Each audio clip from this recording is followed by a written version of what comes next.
Last year, after 2 decades of growing nationalism, it looked like England and Scotland were going to go their separate ways.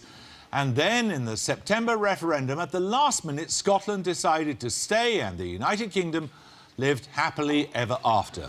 The end. Oh, no, wait, there's more.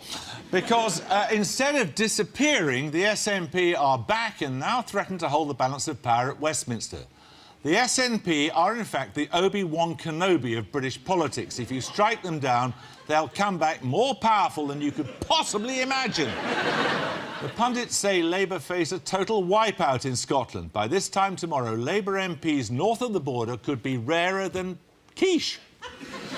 John Major has claimed that a Labour and SNP deal will be a recipe for mayhem. Coincidentally, Recipe for Mayhem is also the name of John Major's 1992 heavy metal album. But how did we get to this point? Scotland used to be at war with England, but now the only troops England sends to Edinburgh are improv troops from Durham University, and their only battle is to trick American tourists to come to a room above a pub to watch a sketch that they won't understand about Mary Berry.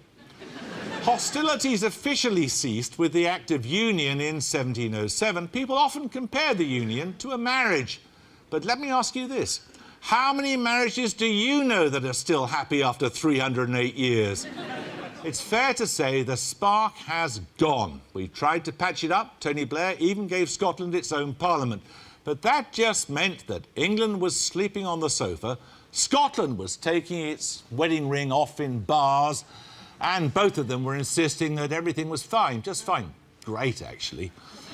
This is particularly bad news for Labour, for whom Scotland provided a stage army of staggeringly dull MPs, especially since the 1980s, when something, or rather someone, happened. Margaret Thatcher. It was in the 1980s that, after oil, hatred of the Tories became Scotland's second biggest source of energy. Here, for example, is her 1982 regeneration policy for East Kilbride. Margaret Thatcher tested out so many unpopular policies in Scotland that the nation erupted in fury, and the crankies became the very crankies. Now the tables have turned and England is terrified of Scotland's very own Iron Lady.